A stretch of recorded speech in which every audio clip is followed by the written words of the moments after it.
Students, in this lecture I will discuss excitation. We know that in molecules and atoms there are various energy levels. Energy of facilities with number of energy level, that is ground state S0 is of lowest energy, S1 has more energy than S0, S2 has more energy than S1, S3 has more energy in comparison to S2 and so on. Initially, molecules in ground state are in lowest energy level as 0. As a molecule absorbs energy, it jumps to higher energy state if absorption is in UV visible region. On the other hand, by the absorption of IR radiations, excitation is to higher vibration energy level of same energy state. The absorption of UV visible radiation causes electronic transitions. For electronic transitions to occur, internuclear distance of bonded atoms shouldn't change appreciably and vibration should be very rapid according to Frank-Condon principle. As a result of absorption of visible radiations, that is, after electronic transitions, singlet excited state S1 is reached, in which paired electrons become unpaired but their spins remain same.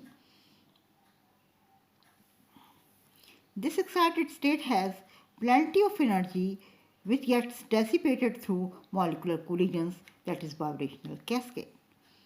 Excitation of molecules and dissipation of energy of excited states is shown in this diagram as you are looking on your screen. As we know that each energy level is associated with various vibration energy levels like nu1, nu2, nu3, nu4, nu5, etc.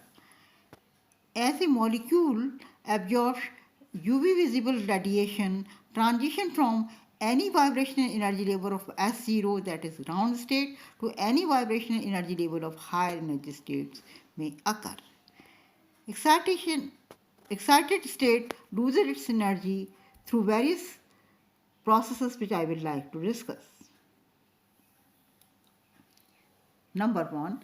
Excited state may come back to ground state by losing its energy in the form of heat, or by undergoing internal conversion, or after loss of energy through fluorescence.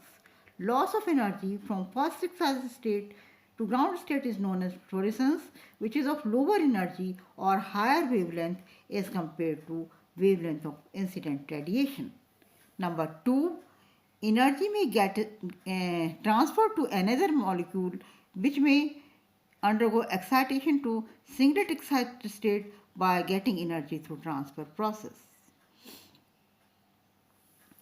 Third, energy loss may occur accompanied by spin inversion, as a result of which triplet excited state T1 is reached, in which spins are parallel. This process is known as intersystem crossing, ISC. Fourth, if energy acquired by singlet excited state is more than dissociation energy of bonded molecule, it undergoes dissociation as is shown in next diagram, which is on your screen, this one. Alternatively, excited molecule may undergo photochemical reaction with other molecules to give product. For instance, benzophenone, as is visible in example on your screen. Benzophenone, upon absorption of UV visible radiation of appropriate wavelength h nu, gets sensitized to triplet excited state, which may react with diphenyl carbinol, as a result of which two diphenyl carbonyl radicals are produced, which combine to give product, that is tetraphenyl glycol.